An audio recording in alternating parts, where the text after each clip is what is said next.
All right, everybody, looking at here, lecture 55. We're almost done. Got this one and another lecture left to go, and then that's pretty much the end of this high production, performance piece here. But today, what we're going to talk about is lecture 55, bringing in the new century. And let's face it, a new century is kind of underselling it. We were actually bringing in a new millennium if we go by virtue of the Gregorian calendar. So this is kind of a big deal. So what we're going to talk about today is maybe that decade before and that decade just after this turn of the millennium, which would have been 2001, because there was no year zero. Therefore, 2001 was the beginning of the millennium. Anyway, moving along, what we're going to do today is we're going to analyze the changes and challenges facing the United States at the turn of the 21st century. So here we are, 21st century. We started out with Columbus. Actually, we started out before Columbus, and here we are at the 21st century, and things are looking good. Things are looking great. We elected into office this suave-looking gentleman here, Mr. fellow by the name of William Jefferson Clinton. Now, how did that happen? How have we come upon this? I mean, William Jefferson Clinton was a Democrat,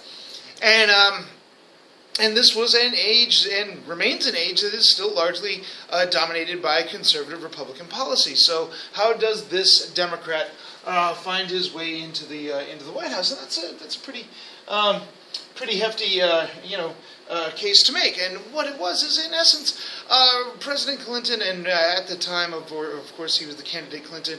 What they do is he kind of realigned himself. He, among other Democrats, took a look at the success of the Reagan wing of the Republican Party, this new right coalition that was developed, and said, "Hey, look, we need to find a way to infiltrate some of these new right policies." So these guys just started a kind of a subgroup within the Democratic Party referred to as the New Democrats, or what we would call the Blue Dog Democrats. And these are folks who were pretty much embraced the conservative economic policies. They pro-business, low taxes, low levels of regulation, kind of rolling back some of these New Deal reforms and some of these Great Society reforms. However, they did make it a point to say, hey, we still like Social Security, we still like Medicare because old people vote, and we're also kind of in favor of women's right to have an abortion because, of course, women vote. So this was kind of how they're triangulating the issue. So it's kind of a more conservative form of the Democratic Party when we take a look at it and compare it to the New Deal kind of liberalism of say Franklin Roosevelt, or the Lyndon Johnson wing of the Democratic Party that was going on. Also, President Clinton had a couple of other advantages in running in 1992. Let's face it, he was running up against a successful wartime president, and yet he did manage to get himself elected, largely because the economy had kind of turned sour in the early 1990s, causing, say, a young teacher out of just graduating from college, expecting to embark upon his career. Instead, he finds himself working in a bakery for a year or so. But I'm not bitter. Anyway, so the economy was going south, and also in 1992 he had the benefit of a spoiler candidate, a little crazy little Texan by the name of H. Ross Perot, who was running as an independent at that time, who had some very conservative policies and appealed to more right-wing libertarian types during that time period, who siphoned some of the votes away from George H.W. Bush.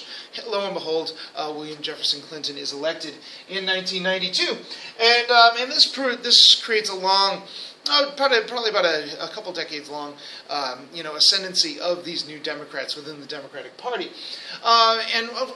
Foremost on the president's mind, of course, is the idea of free trade, opening up free trade relations. Now remember, this is kind of a strange idea in the United States. Traditionally, the United States had practiced protectionist policies to protect its nascent industries. But now these industries are no longer nascent. In fact, our industries have largely started to disappear by the 1990s. The United States was not a net producer anymore. We mostly imported goods.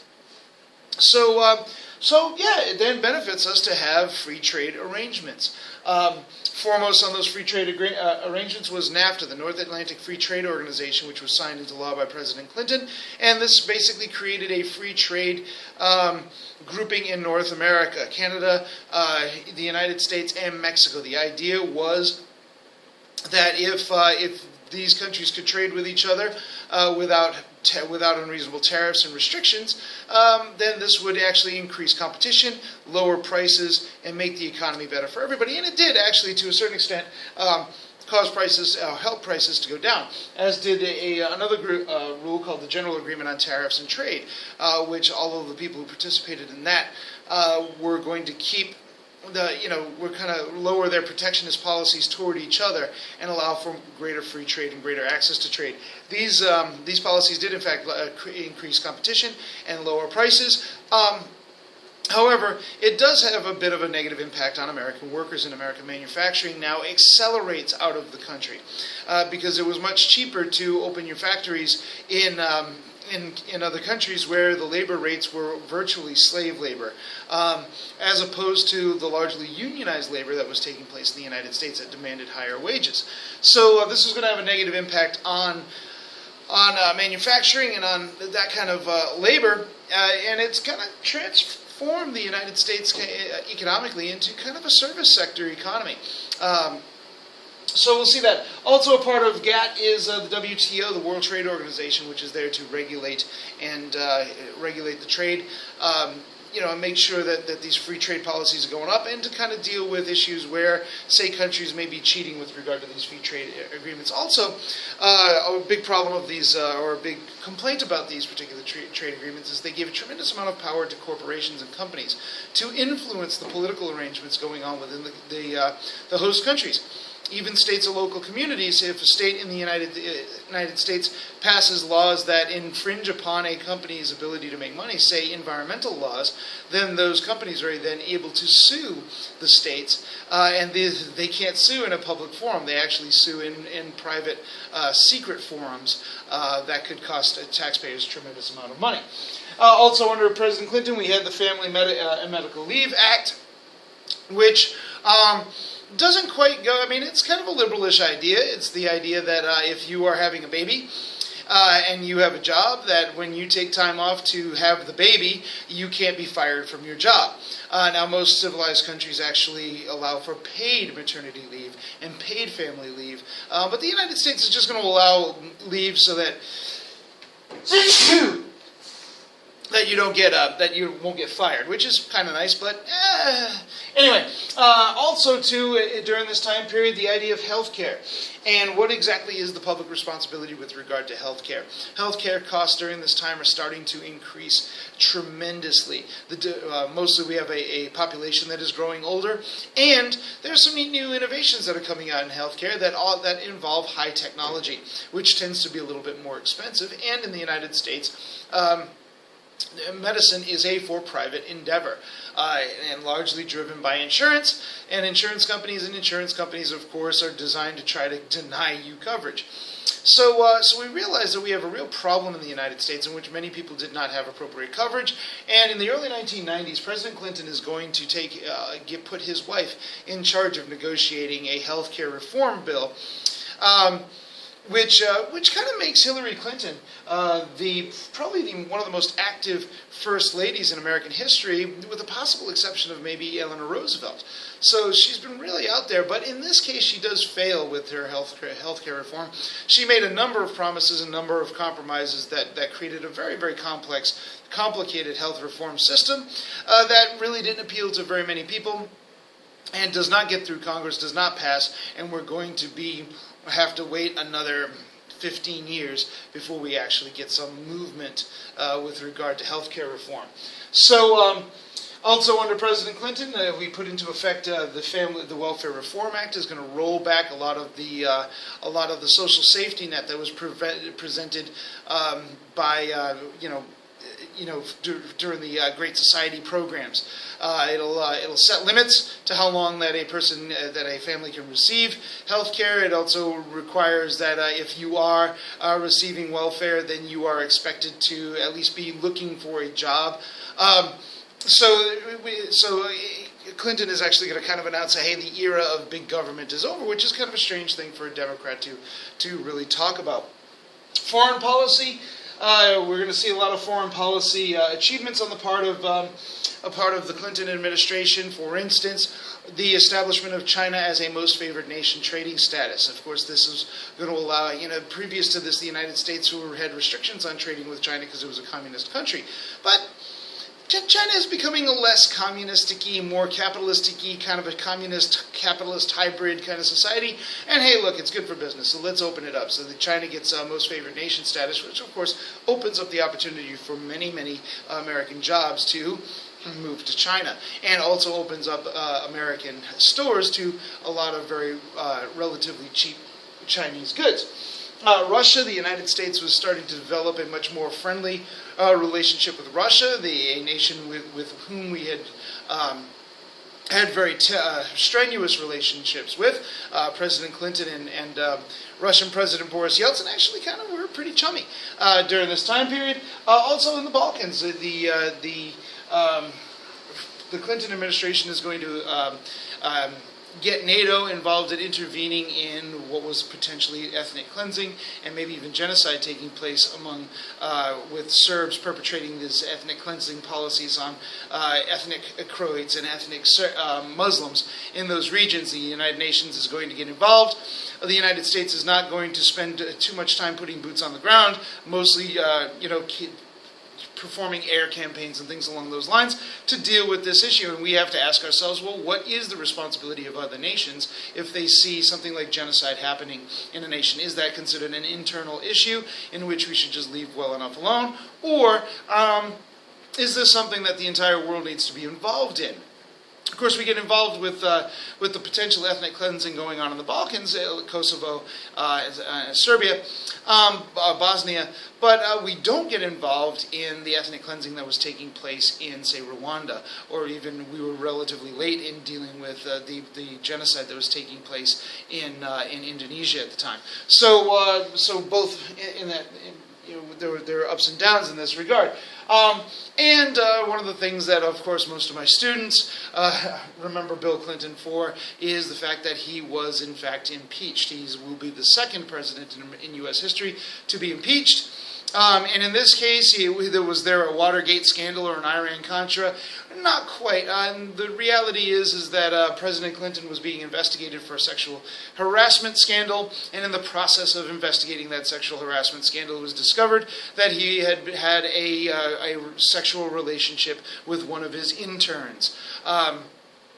When he was asked about this while he was on the stand giving sworn testimony in front of a grand jury, he said that he did not have sex with that woman, Miss Lewinsky.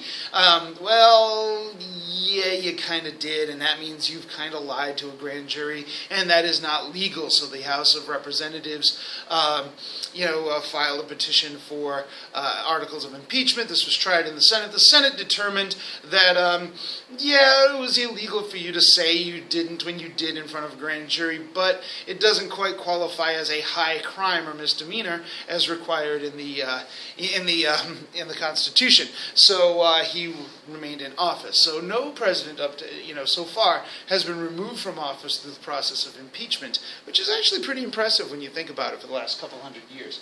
So moving along, but the issue, of course, is the economy. And when we take a look at the 1990s, we are seeing a period of expansion. Some economists refer to this as the longest period of economic expansion in American history. And indeed it was. And why? Well, President Clinton gets a tremendous amount of credit for this. And, we've always kind of questioned whether or not the presidents deserve credit or blame for the status of a particular economy. And yes, presidents are influential. Political policy is influential in the status of the economy. However, it's a little more complicated than that.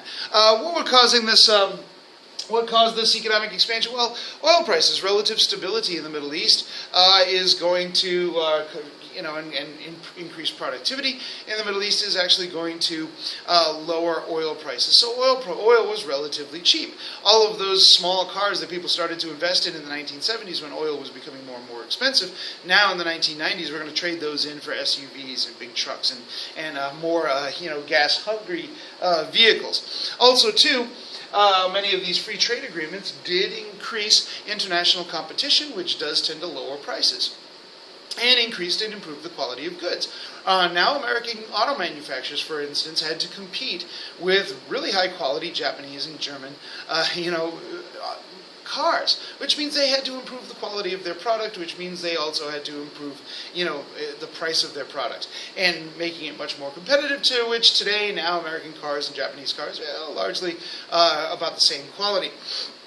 As an example, probably the biggest thing that was driving this economy was the huge technology innovations that were taking place in the 1990s, namely the personal computer and a nifty new technology by which a personal computer in my house can communicate with a personal computer in your house, called the Internet. And this became huge. Now, this started off as a government technology for the Department of Defense, but it had, some folks said, hey, this does have private applications. People can go on this Internet to get information, and while they are on the Internet, we can advertise to them and we can sell them goods and services on the Internet. This is a great moment for investment. So all of these really cool ideas started to come out about how to, monetize the Internet, what became known as the World Wide Web at this point, and this, of course, inspired tremendous amount of investment. Now, Americans during this time period were willing to invest a great deal. In fact, 60% of savings held by Americans during this time was in investments, in stocks and shares and stuff like that. So we were investing very, very heavily into these technologies. Well, of course, this doesn't always necessarily last very long. We created these basically a technology investment bubble, and by 2000 this bubble had collapsed and we had a real problem. People were no longer investing in these technologies, but it did kind of create a leveling. The companies that did survive did go on to become very, very large companies and very, very important companies in the United States, such as Amazon.com. Now, on the other hand, during this time period, because of international competition, yes, prices were a little bit lower, but wages also did not grow very much. They grew a bit, but they did not grow very, very much. We didn't notice it as much because, well, the cost of goods and services were lower, so we were able to buy more stuff with relatively less money. Also, we found ourselves, since wages were increasing and we had these really, really cool things to buy, well, we just got credit. And access to credit was much easier in the 1990s than it had been before. So more and more people were able to accumulate debt in order to get the goods and services that they wanted. What could possibly go wrong, right? Also, we can see economic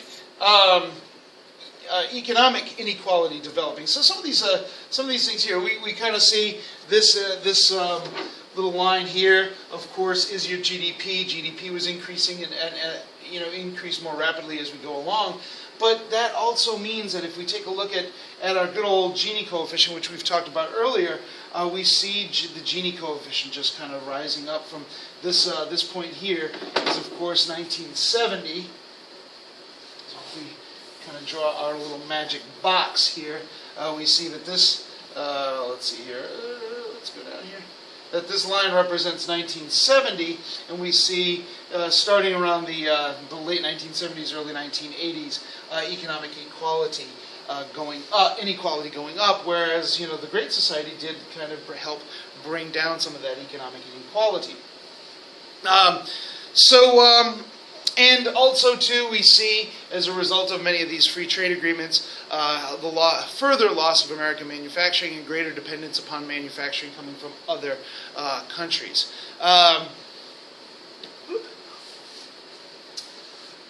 Now, during this time period, of course, with these technological innovations, we see ourselves entering into a much more technological world. I mean, the students that I have today are really the first generation who have always been connected. They have never not been connected to other people all over the world instantaneously, which is kind of freaks people like me out, who grew up not connected, who grew up being able to be alone.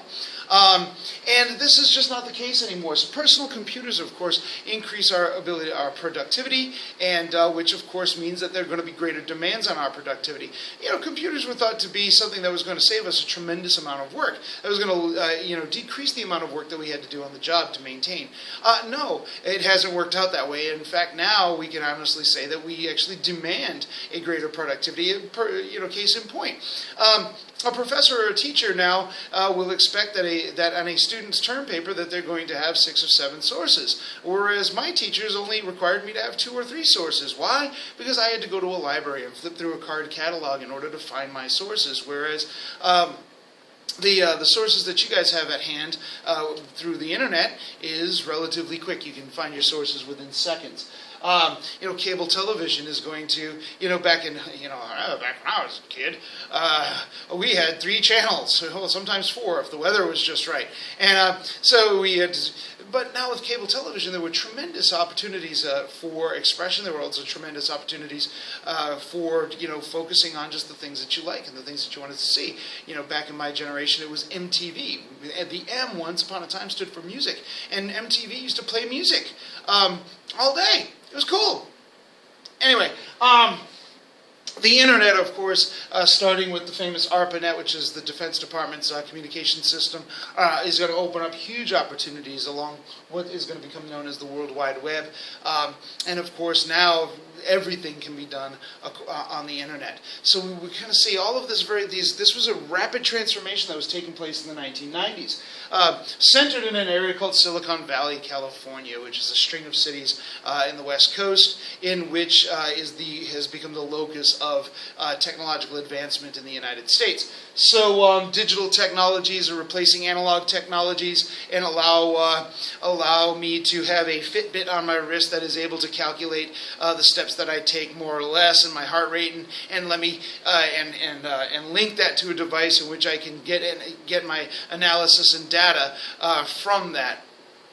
Really, really kind of cool stuff. Cell phones, of course, in order to the stuff that we have access to on our cell phones. I mean, back when I was a 11th grade U.S. history student, the telephone was a telephone. That's all it did. You made a phone call with it, and you actually had to talk to the person on the other end of the line. Today, the concept of my students today about what a phone is so much more expansive. It is everything. And the equivalent of the technology that we have access to at our fingertips with a cell phone to today is pretty amazing. I actually, at one point, videoed this particular one of these lectures on my cell phone. Right now I'm using a tablet, which is really just a big cell phone. So cell phones are huge. And ultimately our culture is more and more networked, which isn't necessarily a bad thing. It's something that we old people are a little bit leery of, but in fact, it may be a contributing factor to why this particular generation tends to be a lot more tolerant and understanding about differences. It's maybe because we are networked into those differences on a regular basis. So all of these are changes that are developing over time. Now, immigration. We start to see in the 1990s a shift in patterns in immigration, whereas historically immigrants had been coming from some part of Europe and, of course, Latin America. Now immigration is going to come almost exclusively from Latin America and Asia, especially troubled nations that are coming into the United States, oftentimes with higher levels of education, seeking jobs in Silicon Valley and seeking high-tech jobs that they don't have access to in their home countries. And what are we going to do with all of these immigrants? Of course, the same pressures are there that existed, say, in the 1840s and in the 1890s with our know-nothings and our nativists and things along those lines. Many of those same pressures are still around. Folks who are saying, hey, we don't really want all these immigrants, to the point where we actually spend billions of dollars building a wall, barricade on the Texas and Mexican border on the Rio Grande. which is really just a humiliation as far as I'm concerned, right? Historically, people have been able to travel across that boundary relatively freely, and now we have to spend billions of dollars to put a big wall up. Well, what changed? Just our perceptions, really, just our perceptions. Continuing racial anxieties. Look, we went through a tremendous amount with regard to civil rights and the civil rights movement. We got a lot of, we made a lot of progress. But underlying racial issues were still significant. So, for instance, in the 1990s, when we see the police beating of Rodney King that was caught on video. Of course, this was before cell phone videos. So this was really, kind of a strange occurrence. And this becomes, we engage in a national debate. When those police officers were acquitted for that beating, which it was a pretty brutal beating, it escalated racial tensions in Los Angeles, causing riots, very similar to what we've seen. In fact, actually really, really destructive riots, even more destructive than what we're seeing today. So these tensions are still there. We also see during the 1990s a proliferation of gang violence, oftentimes surrounded by turf wars over who's going to sell their drugs in what neighborhoods. So we see the proliferation of drugs starting to take off in this time period, especially the drug crack, which was a kind of a cheap version of cocaine that was very addictive and also relatively cheap. This crack became a huge commodity, especially in poor communities, and it was a commodity that was locked up in the gangs, and these gangs would fight and commit pretty atrocious acts of violence in order to secure their drug-dealing territories. Domestic violence was also an issue during this time period, as we see here with the bombing of the Edward Murrow building in Oklahoma City, a federal building in which a domestic terrorist by the name of Timothy McVeigh exploded a truck full of explosive fertilizer and blew the side of this federal building out, killing 160 or so Americans. So wait a minute, wow, we have domestic terrorism now? We've been dealing with terrorism from the Middle East and from elsewhere, but this was an American. This was a guy. We had the Unabomber who was sending explosive packages to people. So these domestic terrorists with extremist views within the United States, killing people. And since there was really relatively little variation between the Republican Party and the Democratic Party during this time, economically speaking, that meant that the debates became more cultural debates. What do we do with regard to multiculturalism in the United States? The fact that the United States is becoming more and more brown over time. And within the next 10 years or so, or 10, 15 years or so, white people will be the numerical minority in the country. What do we do about that? Well, why do we have to do anything about it? But some people seem to think we have to do something about this. So debates with regard to multiculturalism. Marriage, we're starting to redefine exactly what does it mean to be married. Can two people of the same gender be married? And there are significant numbers of people in our country who still say, no, marriage is a traditional arrangement between a man and a woman. So then what are those boundaries? If we do allow, a man and a man to marry, or a woman and a woman to marry, do we then change our marriage laws to allow for bigamous marriages or linear marriages and things along those lines? What other arrangements are we going to have? But also we actually see a breakdown of what we would consider the traditional marriage from the beginning. Of course, the idea that a marriage was a mom, a dad, and 2.3 kids, a dog, a cat, and a canary, just doesn't really was always kind of questionable to begin with, but certainly has become the minority of marriages in the 1990s, where divorce rates, you got about, when you get married, you got maybe about a 50-50 shot that you're going to make it for 5 years. And then 9 times out of 10, if you're, I don't want to say 9 times out of 10 because I'm not sure of that particular statistic, but in many instances, people who do get divorced ultimately get married to somebody else. So now what do we have? Well, now we have marital relations, and we have family relations in which we have husbands, wives, ex-husbands, and we have children from other marriages, and wow, and we have what we would refer to as blended marriages. We also see, since the 1967 Loving case struck down limits on interracial marriage, we've seen an increase in interracial marriages: white, black, white, Hispanic, white, and Hispanic, black. I mean, Chinese, people of all different nationalities and races, ethnicities are marrying each other. And then, well, how do we raise the kids? Under what rules? Are my children going to be raised as Roman Catholics or as Methodists, or under a white tradition, or what's going to happen with regard to family? And maybe the Defense of Marriage Act, looking at the idea of homosexual arrangements, also may be a reaction to some of the more numerous challenges with regard to marriage in this context. And also we see that as we go along, the world is becoming more and more globalized, what we refer to as a smaller world, or some may even say a flat world. Hey, look, the reality is now we realize more and more, because of the internet and because we're networked and because there's a 24-hour news cycle and because there's cable television, which allows us to get access to a lot more information from a lot more sources, we realize that the things that are taking place in West Africa do impact us. For instance, if we, the cell phones that we love so much, well, the components in those cell phones are largely held together by a substance. Well, I don't say held together, but a critical substance in those cell phones is something called coltan, which is mined in West Africa and is largely derived from almost virtual child slave labor in these mines. Well, we like to have these cell phones, and we like to have them really, really cheap, which means we're contributing to a system of oppression directly that is taking place thousands of miles away from us. So what is our responsibility in this regard?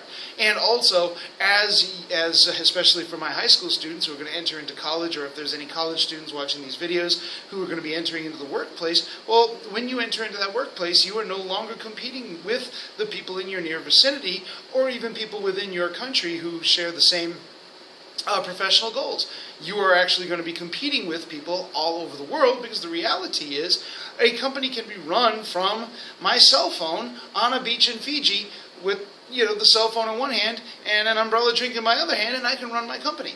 So I really don't need to be localized, and therefore local access to control of the workplace, usually in the form of unions, is breaking down.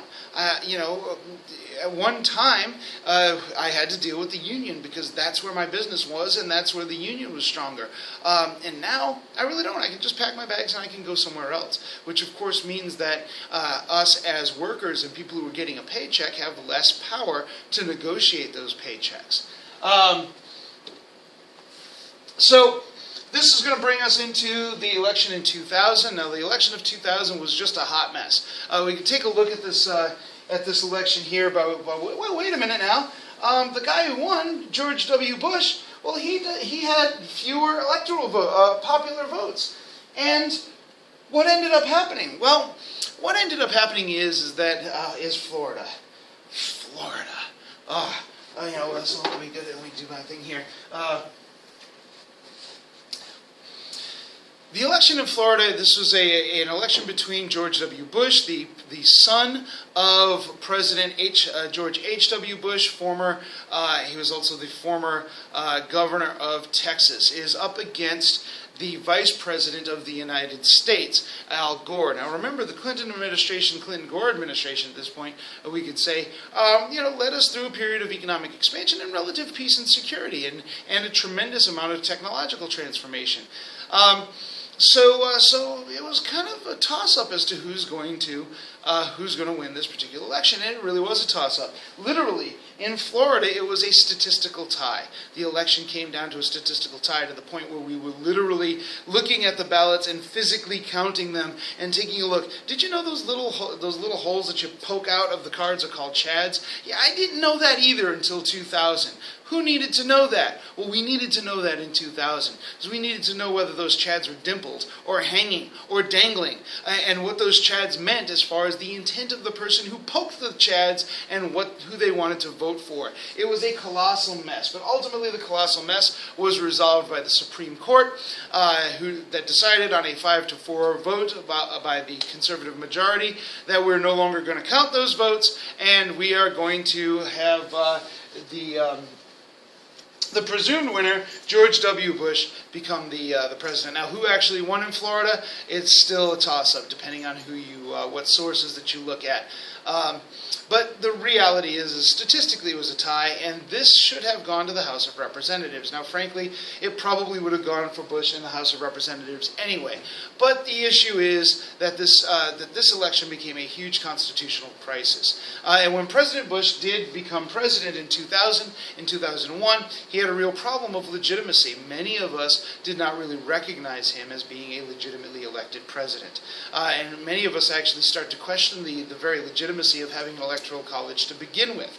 Well, George W. Bush had a couple of problems. But the reality is that, as we learned about in the last lecture, his presidency is going to be dedicated largely to foreign policy issues. He will be presiding over a war in Afghanistan and a war in Iraq, and a more globalized universal war on terrorism. But in many cases, especially with regard to the war in Iraq, the United States found itself more and more isolated. Whereas presidents earlier, like George H.W. Bush or President Clinton, were securing international agreement and international cooperation in the things that we did, such as the Persian Gulf War or the bombings in Kosovo and Bosnia were international endeavors. Well, George W. Bush instead practiced something that was referred to as unilateralism. If the rest of the country doesn't want to go along, the United States will simply take action on its own. So yeah, there was a coalition that went into Iraq, but it was come on, Mauritania, come on. It wasn't much of a coalition overall. So for the most part, the United States demonstrated under George W. Bush that we're willing to kind of go our own way. And if you don't want to participate, well, you don't need to participate. We're just going to do it. We're strong enough and powerful enough. And this